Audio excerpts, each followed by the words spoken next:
preface this too, and I think it's kind of hilarious, is that I'm actually, fun fact, terrified of butterflies. And for those who've been with me since I started, I actually do research for crocodiles, and yet I'm terrified of butterflies. So I kind of connected like to a spiritual level with that SpongeBob episode with Wormy, and this whole like being in like a terrarium with butterflies flying around you. That's like my own personal nightmare. But as a good scientist, I appreciate butterflies and their biology, so I'm gonna tell you a little bit about them. So butterflies use a highly effective clap technique for flight. So the first thing I thought of when I saw clap, honestly, was a little bit of this, like get your ass clap, like clap, clap, clap, clap, clap. But the fun thing about it is actually that researchers have often been postulating about butterfly wings and how they actually fly. So this study that I found was explaining the benefits of both the wing shape and the flexibility of their wings and how it is uniquely evolved to effectively cup and clap to generate thrust for rapid takeoff. So you could kind of see in the little GIF right there where the butterfly's wings actually do clap together. So pretty much what they had is, in comparison to mechanisms of flight in other animals, the fluttery flight kind of situation of butterflies have been kind of a mystery to researchers, given that they have unusually large and broad wings relative to their body size. So people didn't understand how, in terms of their evolutionarily well they were adapted for this weird kind of flight. Well, it turns out that they looked at the aerodynamics of these butterflies in a wind tunnel. So they placed these butterflies in a giant wind tunnel and just like let them go. But what they found is that during the upward stroke, the wings cup, creating these air-filled pockets between them. And as the wings collide, the air is forced out, resulting in this backward jet that propels the butterflies forward, similar to how you think about propulsion in like marine organisms. But the downward wing bit, which we usually think about propelling yourself up, is not the case for them. Its function essentially is just to stay in the air and they don't fall to the ground. But the upwards clap is what is generating the flight. So they also found that with the butterflies, having flexible wings actually dramatically increases the usefulness of this impulse by 22% and the efficiency by 28% in compared to having like rigid wings. Because like butterfly wings are not just really large and awkward looking, they're also really like fidgety. So they were wondering is that something that was meant to happen, and it is. So the results that suggest that although like biologists originally thought that it was just kind of like this awkward evolutionary hamajang of butterfly wings meant for flight, it was actually a highly effective clap technique that makes use of their unique wing shape to help them rapidly take off when escaping predators. Whoa! So in conclusion, pretty much, these wings are pretty dope, and the propulsion of these wings for flight is very unique and is actually really useful for us today, because what's cool about this study is the incorporation of this approach can be used for major improvements for things like drones and underwater vehicles, because they use a similar propulsion system based on this wing clapping motions, but the limitations that they have so far can get improved by studying the biology of these butterfly wings. Wow! And that's this month in science. All right. The second bit that we usually do as we introduce everyone into everything is my personal thing is February Nerd Nuggets. So Nerd Nuggets are just like little facts that I think is interesting. It doesn't necessarily have to be this month in science. It's just something that is fun to know. You're learning. We're all learning right now. Okay, so what I thought was appropriate, are there actually foods that are natural aphrodisiacs? Wink. Okay. So, to kind of give you a very brief synopsis, the word aphrodisiac comes from Aphrodite, the goddess of love, who inspired cultures throughout the ages of getting you in the mood, and having foods related to this might heighten desire and even performance. Some things that we usually think about is oysters. Oysters is one of the common aphrodisiac foods that people tend to enjoy.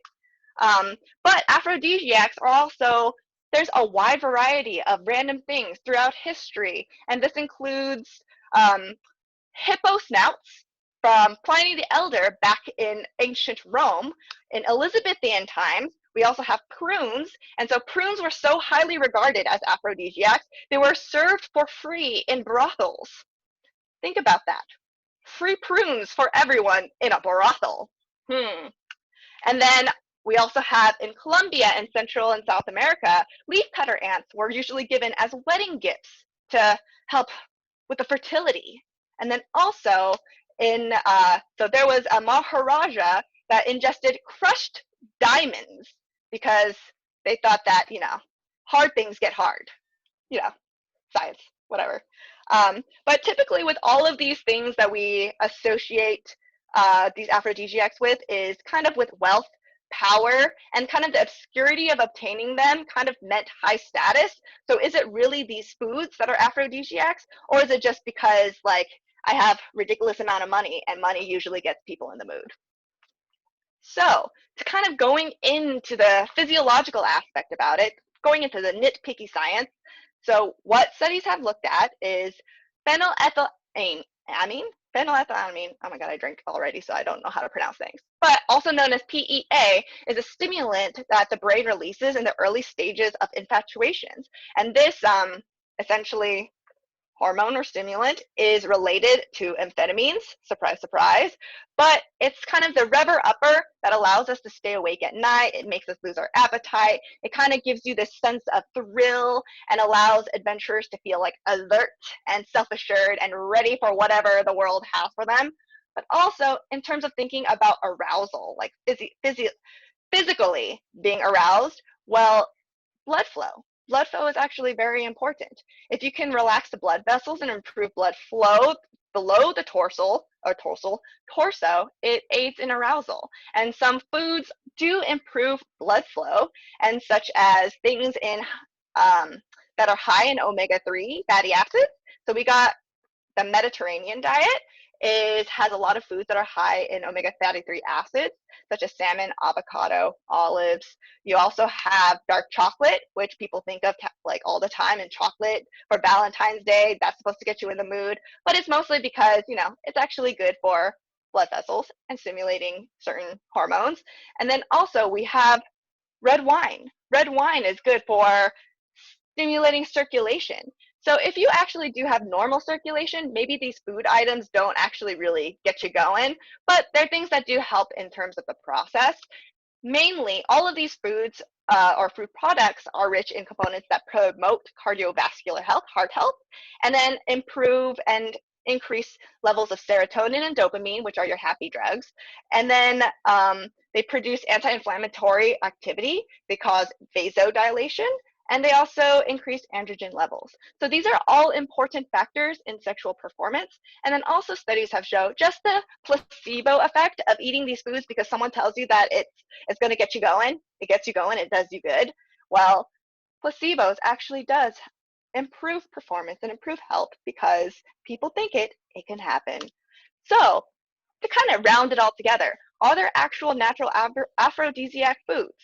Short answer, no, not really. They have other effects that help in terms of getting you going and then helping performance and doing all of these other things. But there is no food that is directly linked for you being like, boing, I'm ready, let's go. So that is your nerd nugget of February. So what makes you guys nerd out? The best thing about Nerd Night is when people first hear about it, they're often immediately ask themselves, if a person were to present to a bar full of drunk people, what would I talk about? What would I like to talk about? So we would like you to contact us to sign up as a speaker for 2021 because we're looking for all sorts of things. You could talk about aphrodisiacs. You could talk about butterfly wings. You could talk about whatever you want. We would love to hear it. So before we get started, I want to give a huge mahalo to my boy, DJ Globes. Fire. And then also, mahalo to you guys for joining us today because we can't do this without you, and we love you. So we're going to start getting started. We got first Josh with the Law of the Mandalorian. So everyone, grab your beverages slash fake aphrodisiacs, and let's all get started. Okay. How do I stop sharing? Hello, everyone. While we work out the screen share option, my name is Josh Gilliland. I'm a California attorney. I'm in the San Francisco Bay Area. Like many of you, I nerd out about lots of things. And I'm a huge fan of helping people understand the law by using pop culture. And Star Wars is really effective at that. And for those who've watched The Mandalorian, there's few Star Wars properties that actually make fans between the ages of 5 to 70 cheer. The Mandalorian succeeded at that, and everyone should trust Jon Favreau and Dave Filoni for the gift they've given the world and all of us enjoying Star Wars. And let me just make sure we are sharing the right screen. So, I have a blog called The Legal Geeks with a couple other attorneys across the country and North America. Some are here tonight who've done guest blog posts and mock trials. And we love going to Comic-Con. We did a mock court-martial of Poe Dameron for getting everyone killed in The Last Jedi.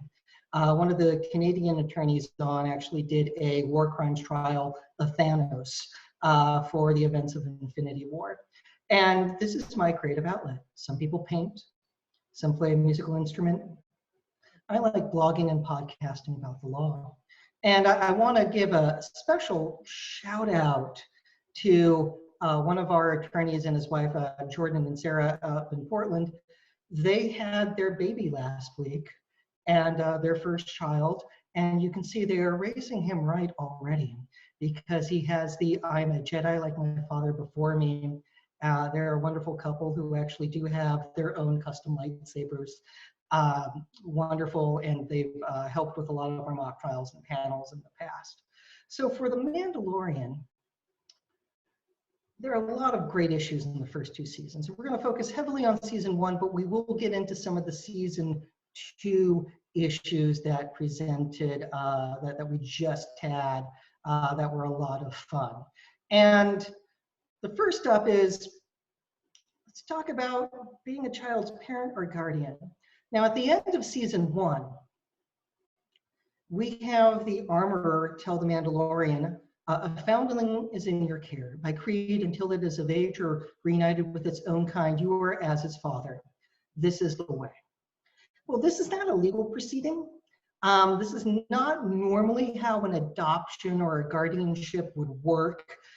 Because we have laws and process. And this is like beyond Wild West in the Outer Rim. So things are kind of a wing and a prayer.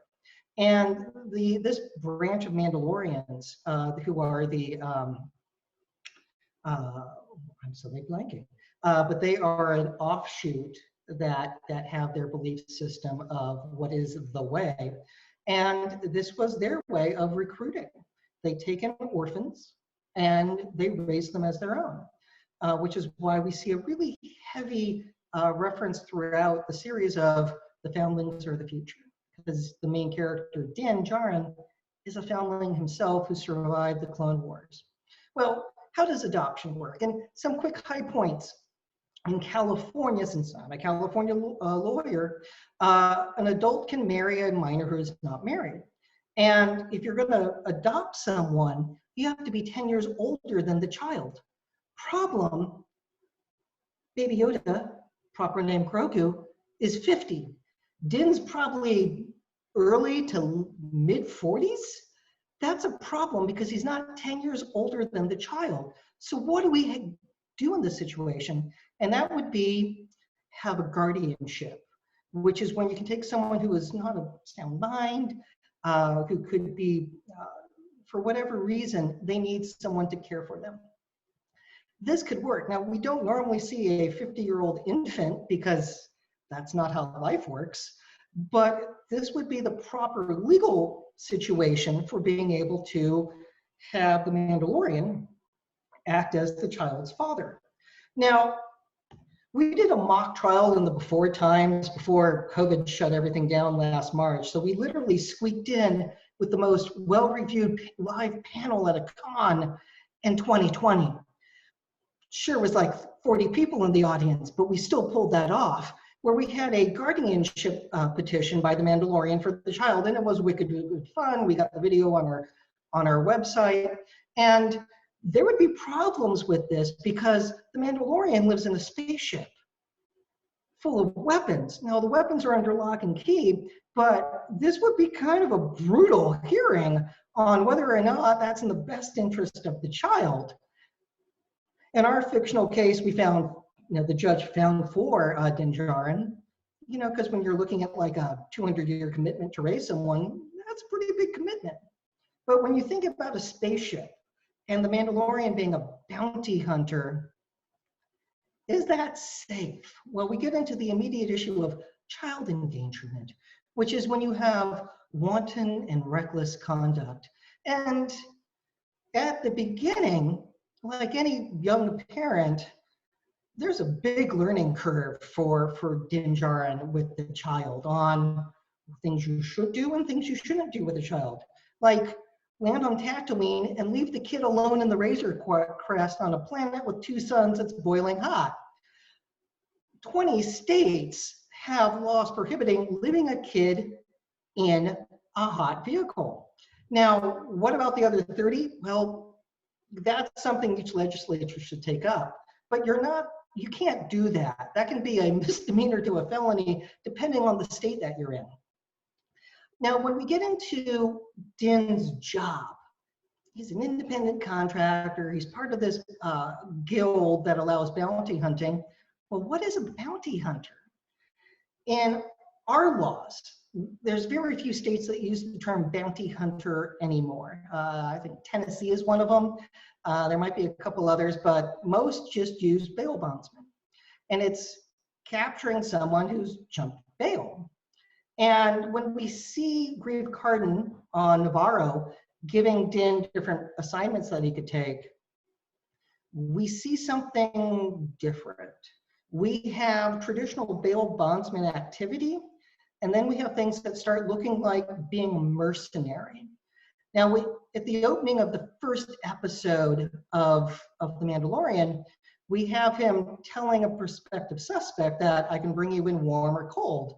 And that raises the question, can bounty hunters go around and kill people? And the answer is no, we don't want them doing that. A bounty hunter's legal right to seize and hold does not automatically authorize the use of force. Now, you can still have self-defense, but we see, and again, at the end of the first episode, when IG-11 marches into town, he says there's a kill order on the child. That's murder for hire. Bail bondsmen don't do that because that's a mob hit.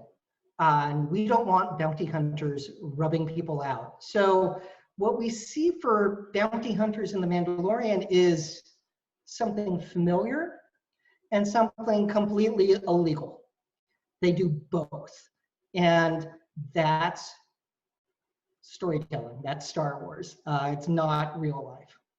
Now, in season 2, there's an episode called The Passenger, where the Mandalorian takes Frog Lady from Tatooine to another planet with her eggs so she can find her husband waiting for her on the other planet. Does that make the Razor Crest a common carrier? And you might think, well, what's a common carrier, Mr. Lawyer? Well, I'm glad you asked. It's anyone who carries another person for hire. So if you have an airplane and you're taking people sightseeing around Hawaii, you're a common carrier. And there's case law on that. California has similar laws on that. So does that one act make the Razor Crest a common carrier? Now, we did our podcast about this. I came down, I think yes. Others think no, because does taking one person on a flight make them a common carrier? I think it'd be something to fight about. But again, there's arguments on both sides for this. Going back to the first episode, we have a wonderful lesson in contract enforcement. So the Mandalorian is on the hunt, and he's figuring out, how do I storm this castle full of people? And lo and behold, IG-11 comes marching in, and they have a discussion during a gunfight.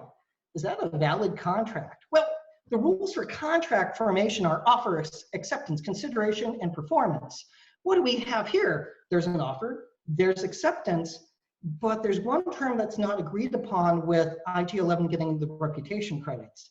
They kind of ignore that and still perform, meaning that it looks like they had an enforceable contract even if one term wasn't specified. More contract issues when we get to the sanctuary.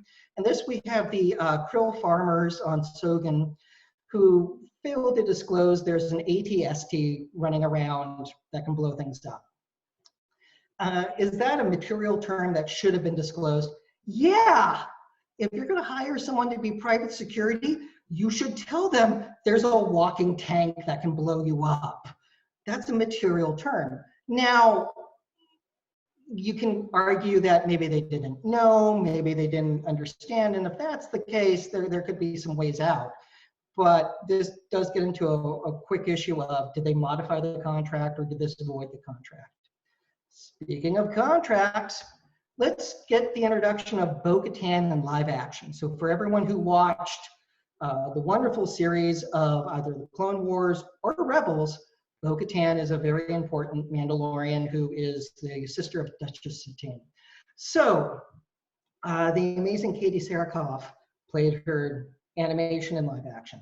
Well, they raid a ship, and the initial plan is, we're just going to get the cargo because that's the guns and we want that to liberate Mandalore.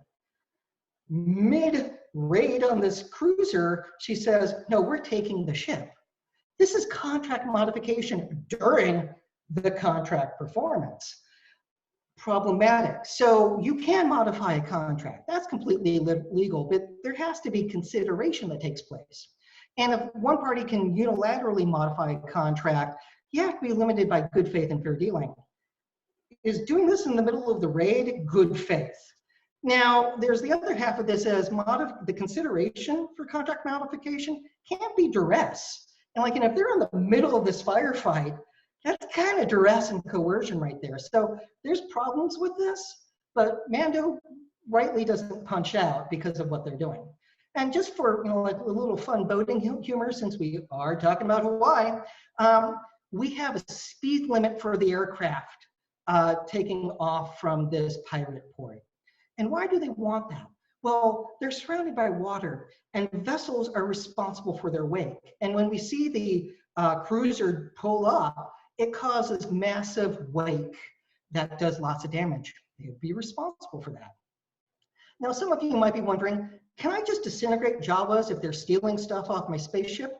And the answer is no, because you can use lethal force in self-defense, but you can't shoot at someone stealing your hubcaps. You don't get to murder someone because they're stealing stuff from your car. Maybe Texas allows that, but California sure does not, nor should you do that. That's a bad life choice. Now, at the end of season 1 of Mandalorian, we see an issue with refusing medical treatment because he doesn't want his helmet taken off. Well, any medical treatment without consent is an assault. And there are religious exceptions to having different medical treatment. Is this a normal thing that could happen? Yeah, but they do find a loophole saying that IG-11 isn't truly alive, and I do disagree with that, but that's the way that they can have the lead character not die. Now, you might be wondering, in the episode entitled The Sin, the Mandalorian goes into all guns blazing and flamethrower and vibrating knife to rescue the child from space Nazis, known as Imperials. Let's just call them Imperials. But again, they're space Nazis. And you might be wondering, was there a legal duty to do that? And now, there's a duty to rescue if you have a special relationship with someone, like a parent to child could be that. If you put someone into a dangerous position, you could have that. But the Mandalorian didn't have a duty to go back. And just from a visual storytelling element, this is beautiful visual storytelling with him in the cockpit of the Razor Crest, realizing the lever doesn't have the ball on top of it, and he decides, I'm going to go back and save the kid who's going to die from experimentation, giddy up. I'd be glad to defend someone in that situation who stopped, say, babies being experimented on by Joseph Mengele. I would take that case, because imagine saying to the jury, yeah, we stopped the Nazis from doing experiments on children. Pretty sure the jury's going to be okay with that as a matter of principle. Now, we do have other situations where there could be a special relationship. Now, arguably, IG-11 as a nurse droid had that as well. So moving ahead, because again, I like to be able to cover as much as we can, we have Moff Gideon. Now, a few bad guys are as cool and suave as this one. Now, Grand Moff Tarkin set a high bar, being able to blow up Alderaan and just say like, hey, this is what we do because the doctrine of fear means I'm going to scare the hell out of you and you're going to knuckle under. Moff Gideon shows up in Navarro and reads off his list of war crimes that he's proud of. Now, this is problematic because this is after the surrender. It's after the Battle of Jakku by 7 years. So this means, why are all these Imperials still thinking that they're in the right to wage a war? Well, it's problematic, to say the least. It also means that the Empire was really big and there's still functional remote governments, states like that haven't given up. Like, we haven't seen something quite like this in history. Sure, there were like Confederates running around that refused to give up the Civil War. There was one a raiding ship named the Shenandoah that kept at it because they didn't know the war was over. That's not the case with these guys. They know they lost after Endor and Jakku, but they're still out there. Are they war criminals for that? Arguably, yeah, they are. Now, some of them could be defendable. When we get to the issue of war crimes, the issue is, did they follow an illegal order? Did they kill civilians? And in Gideon's case, yeah. And since he's captured at the end of season 2, I hope to God we get to see a trial with him, because we haven't had the Star Wars legal drama. And if they want help, we're in. We'll do that. The other one that's actually very interesting to think about would be Mayfield, that former Imperial who we see in season 1 and then again in season 2, played by Bill, magnificent character who participated in Operation Cinder. He knew the bad that happened. I want to know, did he actually carry out any illegal orders in Operation Cinder, which was a scorched earth policy in the event of Palpatine's death? Or did he not fire on civilians? Do we have like a situation like Milai, where there was one guy who threw down his rifle and said, this is wrong? Or the helicopter crew that protected the Vietnamese villagers from US soldiers? What do we have here? Those are things that could be fun mock trials for us to do in the future. Now, I've covered a lot, and I'm happy to take questions. And I see Bill Burr. I see we had lots of comments. Okay, people like space Nazis. Okay, good. What questions do we have? Bueller. So while you're deciding, the Mandalorian Geeky Tiki is just soda.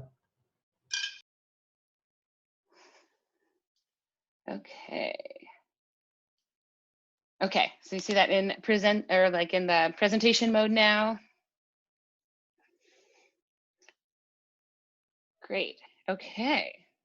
So yeah, my name is Elise Rumpf.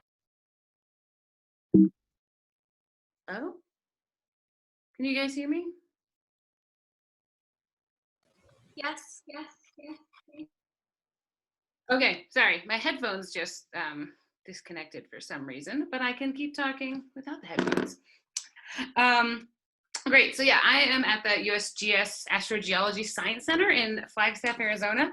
Astrogeology is kind of a unique place within the USGS. We're the only planetary science campus within the USGS, which is pretty cool. And I actually did my PhD at UH Manoa. So I finished it a few years ago. So I have been to Nerd Night in person at Anna O'Brien's. I presented there even. So I'm excited to be back with you guys now, even though I'm in Flagstaff now. So I do have a drinking game. The drinking game, you need to drink when you see an astronaut not wearing a shirt. Take a big drink because it only happens a couple times. But yeah, that's the game. All right, so I'm going to talk about terrestrial analogs. So what are terrestrial analogs? So they're essentially locations on Earth that represent something about another planetary body. So maybe it's specifically, I talk about lava flows. So lava flows that might be on the moon or Mars, so that we can look at lava flows on Earth that are like lava flows in other places. Some people look at things like sand dunes on other planets because, you know, there's sand dunes on Mars. So we want to know how they got there, how they form, how they move. And we do this because it's safe and cheap. You know, we can't all be astronauts. And so we have to study things on Earth since we can't generally go to other planets. And we also use analogs to test technologies and to train astronauts. So I should definitely have some things in here about training astronauts. And yeah, also testing technology. So all the rovers that go up to Mars, they get tested out on Earth before they go to other planets. So terrestrial analogs. Essentially, we look at places like this. So this is Oxy Pass. It's in eastern Iceland. And what you're looking at, besides the beautiful waterfall, I'm a geologist, so I looked right at all those layers. Those layers are all basalt flows. They're just layer upon layer of basalt flows that came out of the volcanoes there in Iceland. And I love this image because if you take this image and you make it grayscale and take out the water, that is what lava flows would look like if you were on the moon. And so this is a fantastic place to use as a terrestrial analog. You can also make it red. And if it's red, you're on Mars. It's that easy. So we use terrestrial analogs in Hollywood. So, or we don't, I don't go to Hollywood. So some people do. So Matt Damon, he got stranded on Mars in The Martian. And that wasn't actually Mars where he was. It was the Wadi Rum, this desert in Jordan. So that was a terrestrial analog they used in Hollywood. Matt Damon also got stranded on an icy planet in Interstellar. And when he got stranded there, that was actually a glacier in Iceland. So we used terrestrial analogs there. Ben Affleck hasn't been to any terrestrial analog locations. That asteroid in Armageddon was all CGI and soundstage, so he hasn't gotten to go to terrestrial analog locations yet. So two of the main terrestrial analog areas that I have studied have been, well, Arizona. So I'm in Arizona now, in Hawaii, and I'll get to Hawaii in a minute.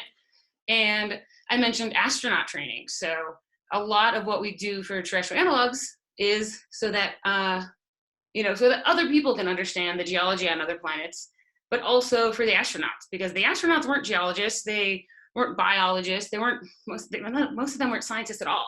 And so they didn't know much about science. And so in the 60s, you can see all these fashionable cowboy hats and everything down in the corner. In the 60s, they took the astronauts around to terrestrial analog places around the world. So they took them to places that were similar to the places they were going to see on the moon. So here they are at Meteor Crater. So Meteor Crater is a giant impact crater just outside of Flagstaff, where I live. And they took them there to teach them about the geology of impact craters and how to identify impact craters. Impact craters they cover the surface of most planetary bodies except Earth. You know, Earth, we have plate tectonics and vegetation, so they cover them up pretty quickly, and the oceans cover them up pretty quickly. But the moon is covered in impact craters. These happen when a giant asteroid hits the Earth or hits a body and makes a giant hole, spreads ejecta all over the place, and you're left with this hole. And these are one of the main geologic features that you see on other planets. So they brought the astronauts there in the 60s. They trained them before they went to the moon. And now, so this is from 2019, and they're taking the newest astronaut class got to visit that Meteor Crater. So they've been also doing training in Arizona to learn about the geology they are going to see on the moon and hopefully soon Mars. Now, another cool, and these pants are amazing. I'm a little jealous. Another thing they did in Northern Arizona is build this. So this is Grover, and I can't remember the acronym for it right now, but it's basically the geologic rover. So they built this rover. It's kind of a mock-up of the actual rovers that some of the astronauts took to the moon, and they drove them around Northern Arizona. My building, which I can't go into right now because of COVID, but my building, this actual rover is sitting out in the front lobby. So if you're ever visiting Flagstaff after COVID times, you can go see this actual rover that the astronauts trained in. So this was a mock-up so that when they took the rover to the moon, they could practice driving it around and taking images and, you know, using these makeshift instruments that were a little more sophisticated on the one they actually took to the moon. Now, because when they went to the moon, there were going to be all these impact craters all over. Those impact craters, the big holes in the ground.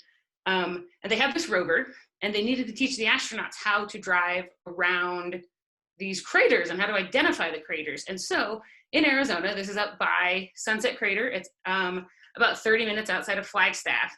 They actually built their own crater field. So this was in the 60s, before this was protected national forest land. And this is a little 6, 5, 4, 3, 2, 1, fire!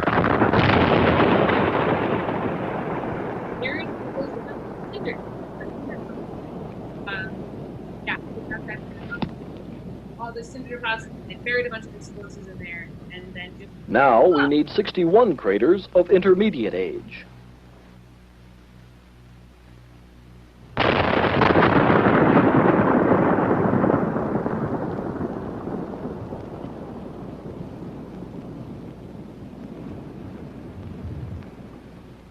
Here's the same detonation recorded by high-speed cameras rolling at 5,000 frames per second. They show the primer cord tracing paths to each of the 61 shot holes.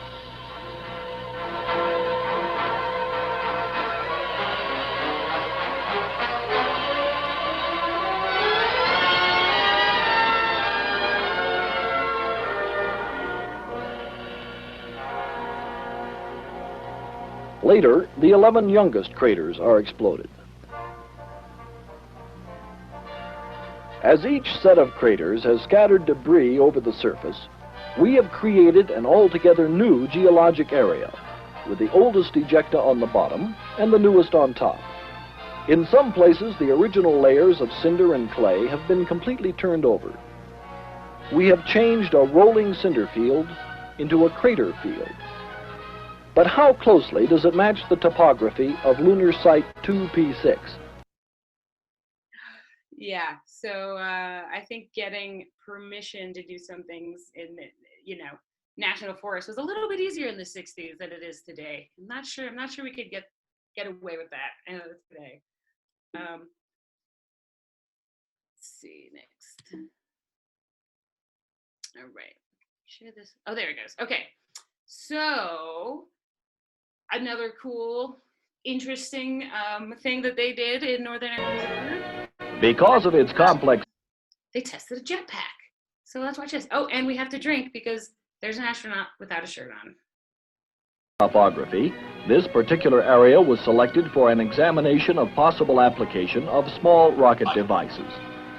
The pilot chooses firm ground, or in this case, a large rock for his takeoff, and tests his controls. Attitude and throttle controls are hand-operated. The right-hand control is the throttle and also houses a timer to warn of low fuel supply 10 seconds before the end of flight. Additional attitude control is accomplished by movement of the rocket nozzles around 2 axes. The pilot tests the rocket once, and he is ready for a maximum of 20 seconds of free flight.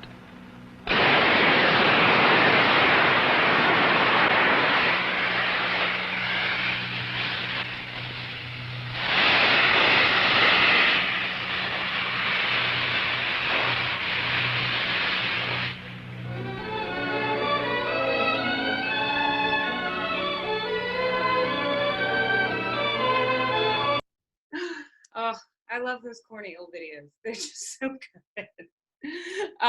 Yeah, so the jetpack didn't take off. It did not end up going to the moon. I'm not sure it would have been worth the wait for a whole 20 seconds of flight like they had in that video. But I think that this little clip is a treasure. Oh. Okay, there we go. So also there was a lot of astronaut training in Hawaii, because Hawaii is a really great place as a terrestrial analog because it's covered in basalt, and most of the other planets are covered in basalt. So up here you can see some little astronauts wandering around a giant lava field. Down here they're by a big crater. It says Apollo Valley. I'm not totally sure where that is, but if that's on the Big Island somewhere, that's a very fresh crater.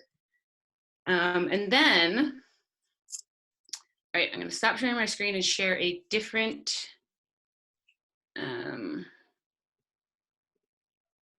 program for 1 second. For one more nerdy video. So this is another video. This is actually a training video that they made for the astronauts about Hawaii. So this is something, some of the astronauts went to Hawaii to learn about the geology there, and then they made this training video to teach the rest of the astronauts about the geology of Hawaii.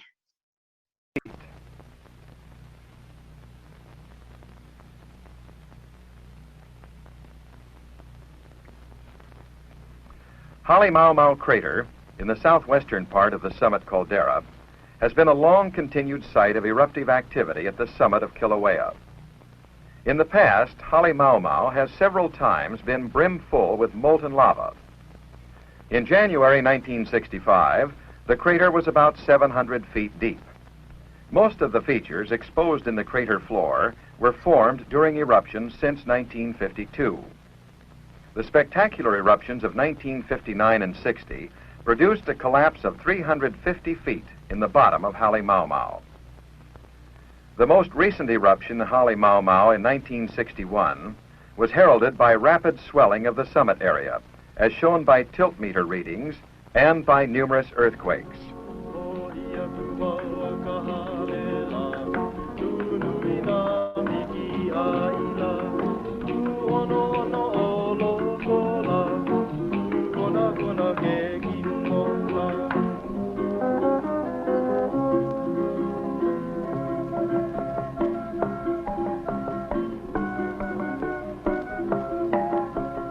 Southwest of...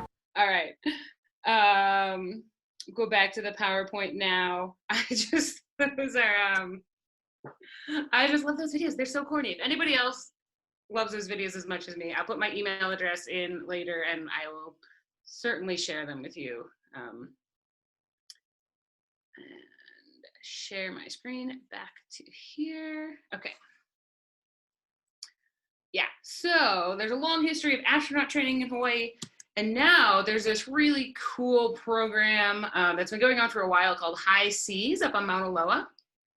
And this is a really cool spot. There's this habitat, this dome habitat, and they simulate long duration missions here. So they'll have 6 people pretend to be astronauts, and they actually go and live in the dome for, I think the longest one was a year so far. And they have to live in the dome as though they're living on Mars. And so they simulate, long duration communications, because it takes several minutes, up to 15 minutes for communications to get to Mars. So they simulate those sorts of long communications. They have to wear spacesuits whenever they leave. They eat a lot of freeze-dried food. It's a really cool spot. And if you haven't heard about High Seas, I definitely recommend you look it up, because it's really awesome. And they have this great view of Mauna Kea all the time. It's beautiful. All right, so I'm going to get a little bit sciencier now for a few minutes. So I mentioned before, Hawaii is a great terrestrial analog, and that's because it's covered in basalt. Basalt, is really abundant on other rocky bodies. So most of the other rocky bodies, so Mercury, the Moon, Mars, Venus, Io, a lot of the moons, the Io and some other moons have had active volcanism in the past. They've had volcanism in the past, so the deposits are still there. And some of them, Io is definitely still active, and Enceladus has ice volcanoes. Venus might still have active volcanoes. And so Hawaii is just a great place to look at because volcanism is so prevalent across the solar system. And also Hawaii has these really well-eroded valleys. And so the valleys are great because they make cuts through these sequences. So we can look at the old geology and you can really see what's going on in there.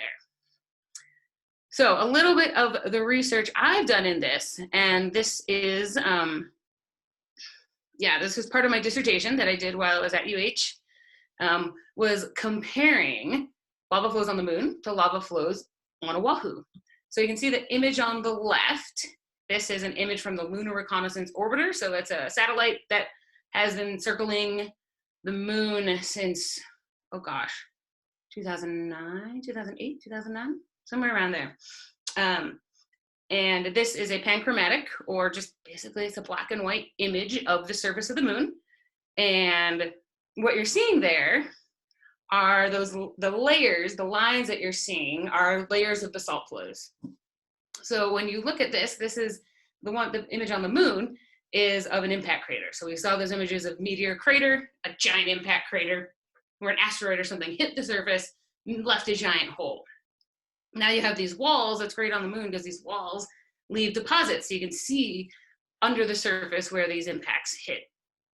You can see under the surface where the impacts hit. Now, if you look at the image on the right, this is on West Oahu. This is over by Nanakuli. This is a satellite image, a terrestrial satellite image. And this is also layers of basalt. And you can see these images are really, really similar. So the question is, if they are similar, we can assume that they're similar because they're both layers of basalt that have been exposed one way or another. So the question is, how can we correctly interpret the lunar image? So if we want to know, let's say, because what I was interested in is how thick the lava flows are. So each of these little layers, how thick are they? Because that tells us about how the volcanoes behaved, what composition the lava is, how often it erupted, if it erupted in like a lot of little eruptions or a lot fewer larger eruptions. So what you can do to figure out how thick the lava flows are, you can look at the lunar image, map the lava flows, and you can figure out how thick they are, fairly straightforward. But then the question is, are we actually measuring the thickness? Is what we see in the satellite image actually how thick the lava flows are? So then what we can do is, to check this, we also looked at these places on Oahu. So where I'm zooming in on is Pu'uheleakala over by Nanakuli. So right here is another section. And just like we did in the lunar images, you map all the lava flows, you can figure out how thick they are, figure out that average thickness about how thick those lava flows are. And then what the nice thing about doing terrestrial analog studies are is you have the two satellite images, but then you can go ground truth the terrestrial image. So you can actually go to the location, measure the thickness of each of the lava flows, and see how good your interpretation from the satellite image is. And it's fieldwork in Hawaii. It's a great day out of the office. It's always fantastic.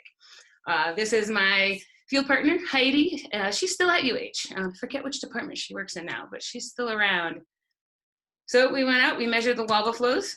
You can see here some of our handy dandy mapping here, where you can actually look at the individual contacts between all the flows, measure each of those thicknesses, figure out how many flows is along each of those transects that we looked at.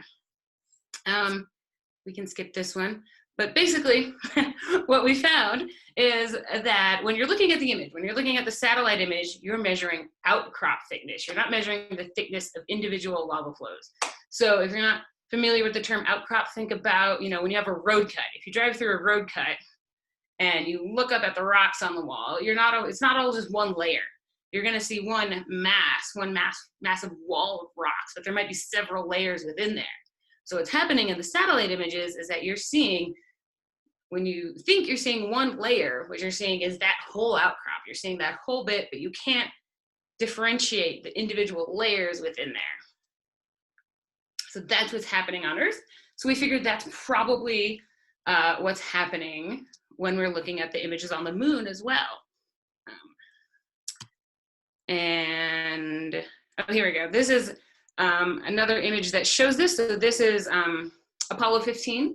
This is the astronauts at Apollo 15 landed right next to Hadley Rill. So Hadley Rill looks, so you can see it.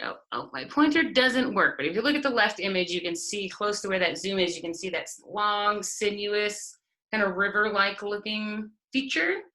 It's pretty small, but you can see it in there. So the rill, we weren't sure what they were before we went to the moon. We thought they might be old rivers because of the way they meander, but it turns out they are old lava channels or maybe lava tubes where the tops have collapsed in on them.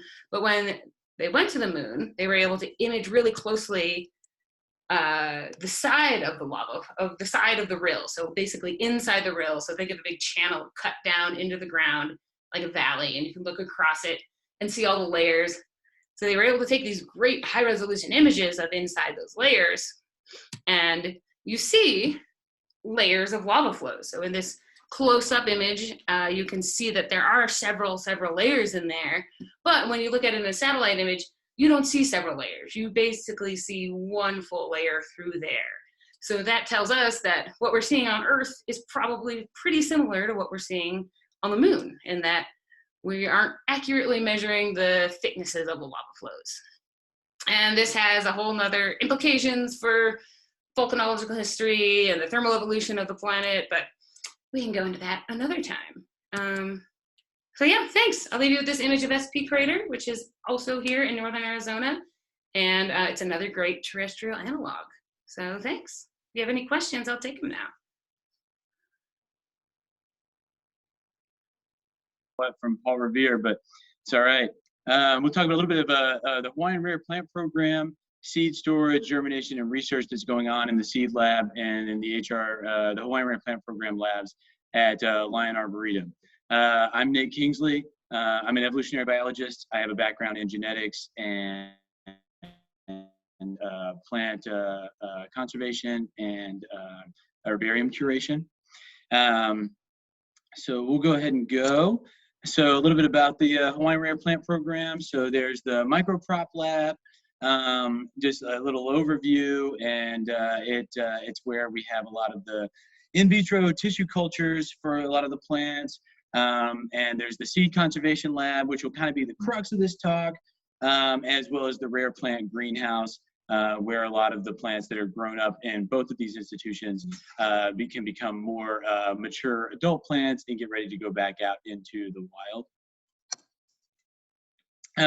Really quick, a lot of the collaborators that we work with in the lab are with the Plant Extinction Prevention Program, a lot of DLNR, DOFA, people. We work with a lot of like state government agencies, as well as a few federal agencies. We'll work with the National Park Service some.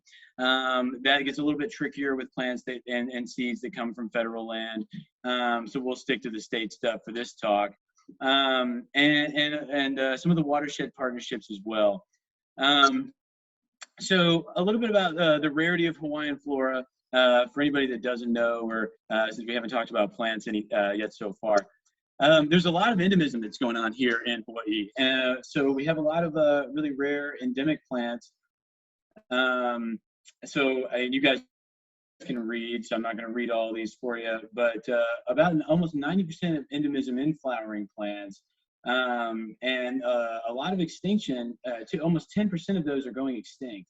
So we have about these like 235 taxa that were with less than 50 individuals in the wild.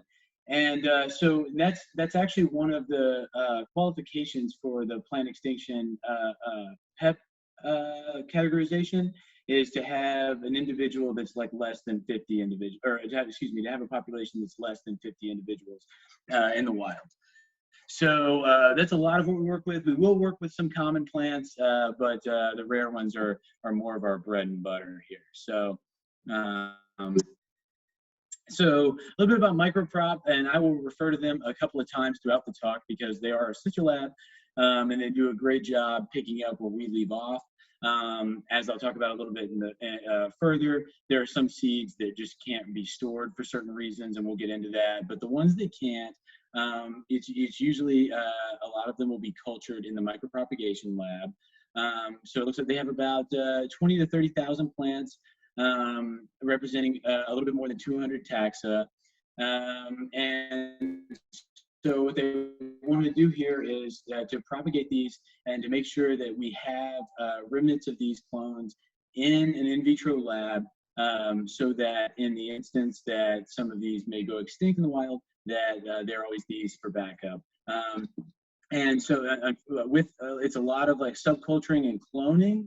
There is very low genetic variability in a lot of these plants. But that's what's good for our lab, because with the seeds, of course, we have a lot more genetic variability. So the Seed Conservation Lab was founded in 1995, which is relatively recent for a lot of seed banking. So seed banking had been going on for a couple hundred years at this point.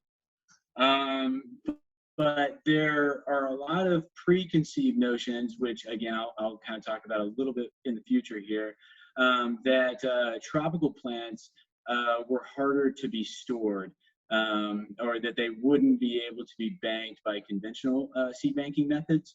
So it wasn't until 1995 that Alvin Yoshinaga actually kind of tested this notion of like, okay, what can be stored? What works, what doesn't work, what are we looking at in terms of germination treatments, and how can we get these seeds to stay conserved ex situ for like long periods of time. And so he started that, and you know, it's crazy to think about. Like, I mean, Alvin's the ultimate homie, because it's like the bar is almost at zero at this point, and so it's this process of trial and error. So at this point, almost 25 years, or I guess 25 years later, a little over 25 years later, it's so much easier to do now. I mean, we have all this information on all these species because of Alvin just being like, okay, let's try this. Let's see what works. Let's see what doesn't work. At this point in time, we have over 26 million seed banked that represent over 550 taxa. I think the exact number is like something like 572 or something.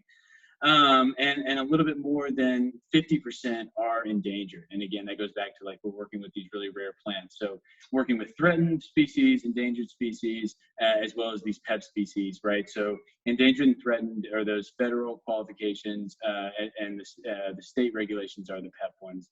And the PEP is a little bit more rigorous, but that 50 individuals left. So we're talking some of the rarest of the rare. It wouldn't be uncommon for us sometimes to work with some plants that only have maybe 1 or 2 individuals left in the wild. So I threw up some cool pics. So down there on the bottom left, that's the squad. So I rely a lot on volunteers, which has been pretty amazing. Last year, we had an amazing volunteer retention. They do a great job. So quick plug. If anybody is interested in working in seed banking of any kind, want to work with Hawaiian Flora, I can use your help for sure. Please reach out to me. I can drop my email in the chat. And then in the top right here, I've got 2 growth chambers. So in the top right, we've got some of the plants that are germinating from our viability and germination tests. Which you can see pictured in the lower right. So what we'll do is, and we're doing this at such a large scale and to conserve space, we're plating a lot of these seeds on either potato or seaweed auger, blotter paper, or perlite vermiculite or sphagnum mix. That way we can make it as small as possible just to see what germinates. And as soon as they germinate, we're looking for those first cotyledons. We're looking for that radicle shooting out. We'll pop those up and we put them in the growth chamber that you see on the top left there. What's really cool is the Seed Lab is the repository for the entire archipelago. So we're receiving seeds across all the islands. And so we've got all these really rare plants from all these interesting places. We've got cliff-dwelling species on Kauai. We've got, of course, the mountainous bog-dwelling species on Maui. You name it, we probably have it, especially if it comes down to rare plants. So this graph, it's got a lot of bubbles in it and stuff. Essentially, the crux of this is if you're looking at the Y here, low to high is the amount of effort essentially that it takes to conserve species in the wild or ex situ. So in situ conservation would be, the X is in situ versus ex situ. So in situ conservation would be conserving these species in the wild. Ex situ conservation would be conserving these species outside of that, their environment, like in a lab, as in this case, or a greenhouse, or whatever. So you can see kind of the difference between the two. I'm going to point out the seed banking over here in the bottom right. So over on the ex situ side, right? So it's very low in terms of effort. So an effort in this case would be cost and resource.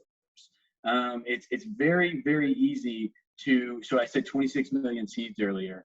It's fairly simple to keep all 26 million seeds stored in the bank, because once we dry them out, we seal them up, which again I'll explain as we go on, and we store them in freezers or refrigerators, and we essentially don't really have to deal with them again. We don't have to deal with fungus or algae. We don't have to continuously monitor them or like hope they like don't die. We put them away and they're good for a long time.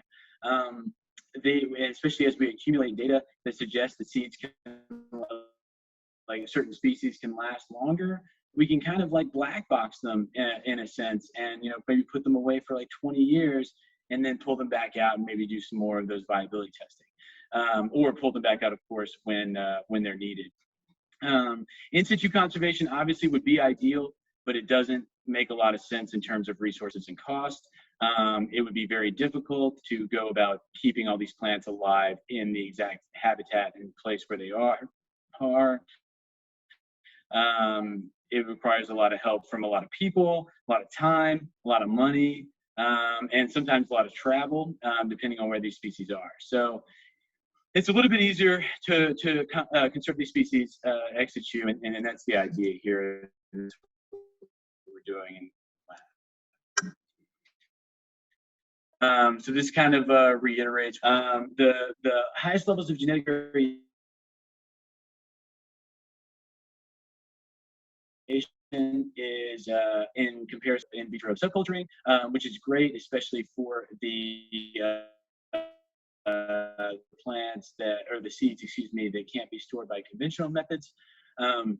But because they're clones, they have almost zero genetic variation. Whereas these seeds, they're all starting from embryo, so we've got full genetic variation there. And if they're orthodox seeds at -18 degrees Celsius, yeah. So talking about the orthodox behavior of seeds, so there's two big types of situations we're dealing with when we're working with these seeds, especially with like a lot of tropical plants. As I mentioned earlier, there were some preconceived notions that tropical plants were harder to store than temperate, boreal, tundra, etc. plants. But the two big types here are desiccation tolerant and desiccation sensitive. So in terms of the desiccation tolerant, we have the orthodox seeds, which those are going to be the ones that are very conventional. They can be completely dried out and they can be frozen, no problem. We can store them for a long period of time. It's great to freeze them because the idea is that if we can freeze them, we can slow that metabolic rate down just enough to where those seeds are not going to like completely deplete all their resources in endosperm and able to live for long periods of time. Still within the desiccation tolerance, which, so for anybody, desiccation is that would be the drying out phase. So that's pretty critical because as you see down there in the red, so obviously red's not good. that if they can't be dried out, that's going to be a problem. We're not going to be able to stick really like water imbibed seeds into a freezer or refrigerator. The sensitive to freezing, that would be, they're not able to be frozen, but they can still be dried. And so what we'll do is maybe we'll put them in an intermediate container, something like a refrigerator. And that's still, we'll do it about 5 degrees Celsius. So obviously a little bit warmer than our -18, but it's still just enough to successfully slow that metabolic rate down to where we still see some long life in some of these seeds. An example of that would be a lot of our lobeliads. Campanulaceae is pretty notorious for being freeze sensitive, but we have seen that they would be able to survive in refrigerated conditions for over 15 or 20 years.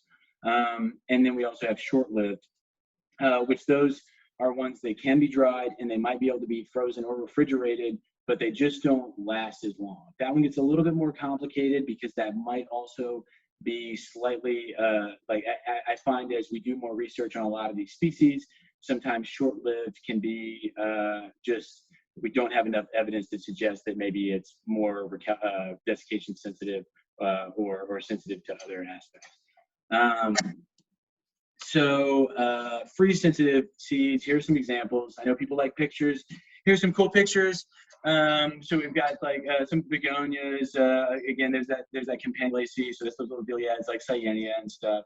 And Rubiaceae, right? That's our coffee family there. And so a lot of these are they're not really able to be frozen, but they can be refrigerated, which will slow that metabolic rate down enough to where we can store them for longer periods of time, more so than ambient storage.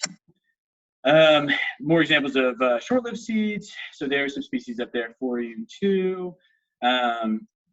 You see that Apiaceae, right? That's some of our carrots.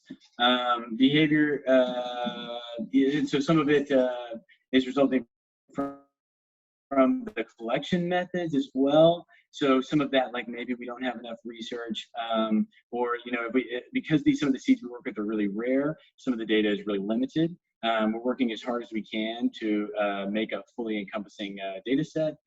But in some of these cases, if it's one of the only ones that they can grab at the end of a collection trip, it is what it is. And maybe they were immature, or maybe they were just overripe. And then I mentioned something here a little bit about testing protocols, which I'll kind of dive into a little bit later in the future here. But maybe it's the way that we're germinating them, whether it be like some of the treatments or some of the testing methods. And so it is difficult with very limited data to distinguish between the short-lived seeds and desiccation-sensitive seeds. And in terms of a lot of these botanical related things, and especially with seeds and stuff, it's not going to be a hard constant. So we are going to see some varying behavior. So I'll skip down to that middle bullet point there, or the middle dash, I guess, right, where we talked about Campanulaceae. And so for the most part, a lot of these lobeliads are freeze sensitive. But we do have some Tramelobelia and Delicia species that can be stored in orthodox methods. And of course, if that's the case, we're going to want to jump on that because that's the most ideal way to conserve a lot of these species. So desiccation sensitive. So these can't be dried whatsoever. So that's going to stop them from being frozen, being refrigerated. They're really hard for us to deal with. As a matter of fact, we mostly can't. It doesn't really do any good for us to throw them in a paper bag and leave them in ambient storage space. I mean, anybody could do it, and it doesn't. They don't really last that long. We dub these recalcitrant species, and they just they're a lot harder to bank. So realistically, they're going to require a lot more, or they're going to require alternative ex situ methods of conservation that may not be seed banking. Which, if you remember back from that bubble graph, it's going to be a little bit tougher because as we go up there, it's going to require more effort. But for some of these species, that's going to be the case. So this kind of slide was kind of showing that. So this is a Laurelaceae, that some of these more forest trees in these humid environments might be more prone to having desiccation-sensitive seeds. And so that's some of where those preconceived notions come from, like, okay, they're tropical plants, it's very humid, it's going to be hard to store a lot of these. And that was kind of the hesitation, I suppose, of like, okay, well, maybe we'll back off of these for a little bit. They probably won't be able to be stored by conventional methods. So what we'll do when we get new seeds, and again, this is kind of back to what like OG Alvin back in the mid 90s. It would have been a lot tougher for him just starting from zero or very baseline, but it gets a little bit easier now. But what we'll do is when we get new species, we'll try to divide them up into these different treatment types. Frozen storage, refrigerated storage, or ambient. And we'll try to vary the humidity levels as well, whether that be through some of the drying cabinets. We can set them at different rates, using silica gel or mung beans, or different things that might draw out the moisture from the seeds, and see what the best way to store these might be. Simultaneously, we have to deal with dormancy issues while doing some of our germination testing. So there's really two big types of dormancy complications that some seeds have, not all of them, but the two big ones are physical and physiological dormancies. The physical one is just as it sounds, where you would want to make physical altercations to the seeds to help them germinate. And so what they'll do, or what we'll do, is cut some of these seeds, maybe scar them, maybe blend them, or even boil them to try to open up that seed coat to tell it like, okay, hey, it's time, we're get ready to germinate.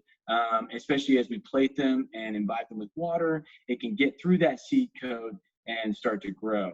The physiological ones are hormonal based. And so a lot of seeds, they get hormones from the plant, the tree or host species, that will send them out to the fruit, telling them like, hey, this is your time. I'm about to drop you. Get ready to grow. And we synthesize those in two chemicals, potassium nitrate and gibberellic acid. And so we'll mix those germination treatments with the treatments of frozen, refrigerator, ambient to try to create the ultimate environment to which these exact species will grow. And so it's usually pretty consistent among genera, but occasionally we will find differences in certain species depending on the genus. And if it's a new species, we will conduct these viability tests at regular intervals. That would be 6 months, 1 year, 2 year, 5 year, 10 years, 15, and so on. But once we have that data, so a great example is Metrosideros or Ohia. We know I have significant data to suggest that easily it's stored for 20 plus years in a frozen environment with no problem. Germination seems to not be affected. That's great because that saves us time where we can get these new Ohia and bag them up, throw them in the freezer, and not deal with them for 20 years. Again, a lot of our species are really rare. To date, we've tested about 350 species across 69 families and 143 or so genera. And about 283 species were estimated with seed storage behavior based on similar families and genera, habitats, and habits from even other places, other countries worldwide. And some of that was provided by the Kew Botanical Gardens, as well as other data sources. And so it was set with pretty significant evidence that maybe these they have a good understanding of how these should behave. So in total, if we're adding the ones that we tested, as well as the ones that were estimated, we have about a total of 630 or so taxa with information on it, which almost encompasses 50% of the flora that we have here on Hawaii. I got this quick little graph to show you guys the ones that we tested. This was the entire time. This was like all the way from 1995 until now. pushing through. We're continuing to do so, but you can kind of see where there is less sensitivity. Only about 13 or so are completely recalcitrant. So like we're not going to be able to store them in seed banking, which is unfortunate. That still is 13 species that we'll have to find alternative means for, but that still has 336 that we can deal with, which is great because, again, originally, remember that our boy Alvin was told that there was no reason to do it because about 20% or so of a lot of the flora would be recalcitrant. So we do see that the desiccation sensitivity is synonymous. So out of the, there's about 11 genera that are desiccation sensitive, and 6 are from these top 10. And so those top 10, those are families that are considered pretty desiccation sensitive across the world. So we're not seeing anything new here in terms of that. So it does match a lot of that information, and that's a little over half, which we're content with, and that's pretty good. If you were to combine, and I'll have this number up a little bit later, but if you were to combine the freeze-sensitive species as well as the short-lived ones and the desiccation-sensitive ones, we get about 33% of the species or so that fall in those categories. I like that when we like that because it's a nice round fraction of almost 1/3, which makes it a lot easier, right? We love our round fractions. So here are some of the families that we see that have varying sensitivity. What seems to be the case from the data that we have is that so far, all these desiccation-sensitive species are fleshy fruits that have fairly large seeds compared to other species. So that is both the fleshy fruit and the large seed. At one point, I think large seed was described as maybe the size of your thumbnail or about the size of a cashew. Many of the large seed species are not necessarily desiccation sensitive, as this example of Fabaceae, but they're not fleshy. So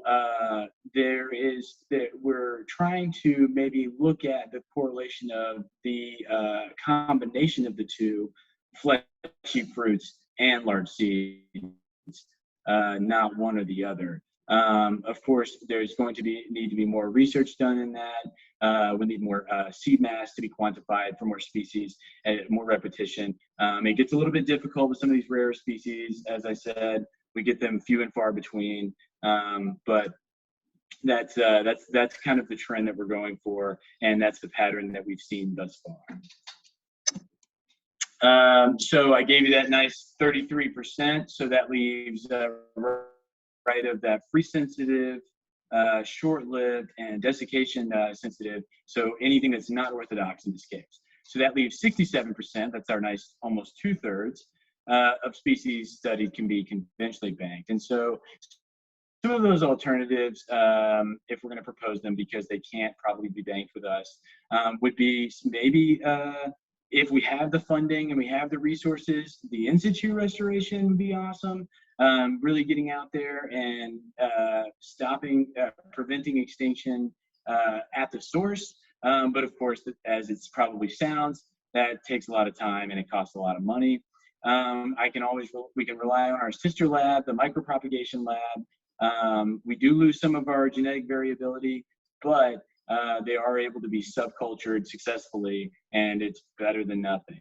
And then, of course, continuing on the ex-situ train, we can grow them up in nurseries as well.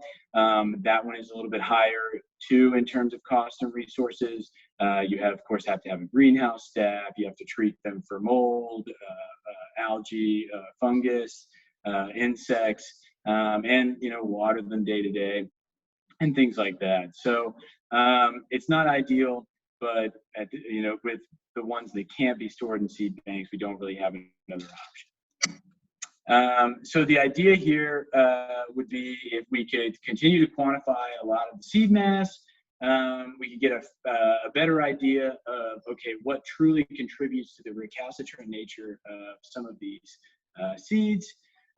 Continue developing our storage protocols. That would be switching up some of our desiccation practices, trying more methods of freezing. One of the things that's been tossed around, and my next point, the cryopreservation aspect of it.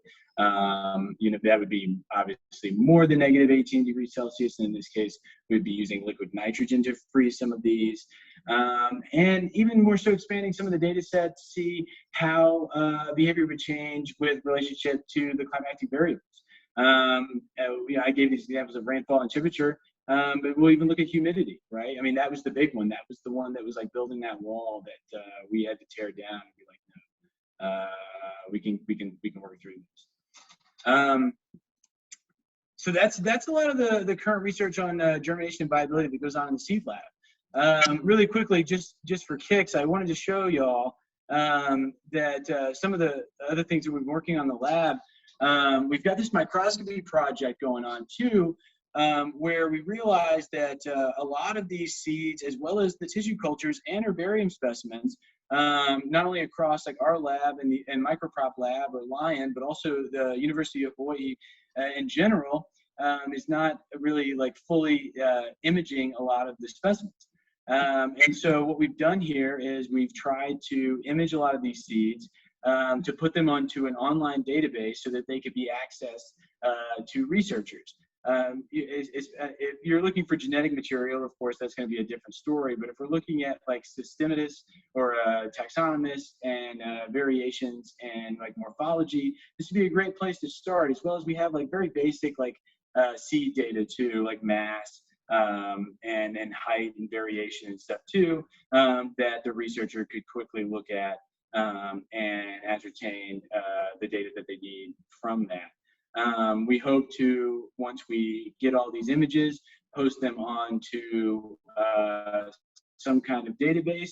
We're playing around with the idea of either attaching it to maybe the Lion site, the National Tropical Botanical Garden, maybe the Consortium of Pacific Herbaria, and so on. And so they're really cool pictures. So if you, what we're trying to do with very limited equipment, but we are hoping to buy a new scope, so maybe that'll be a game changer, we want to, we've got the technology to Z-stack a lot of these seeds.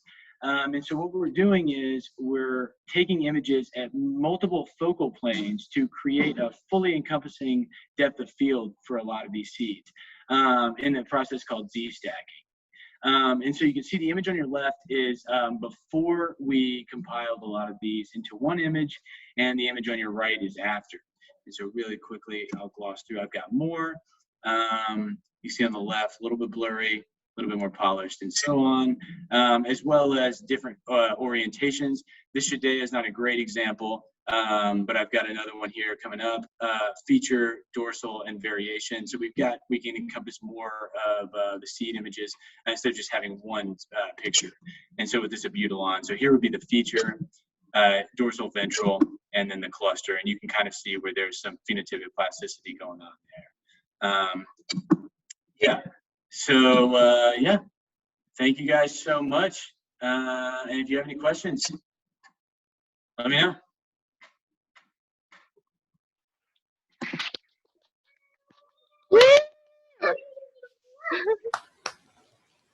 All right. So we are running a little bit late on time, but if anyone has any quick questions for Nate.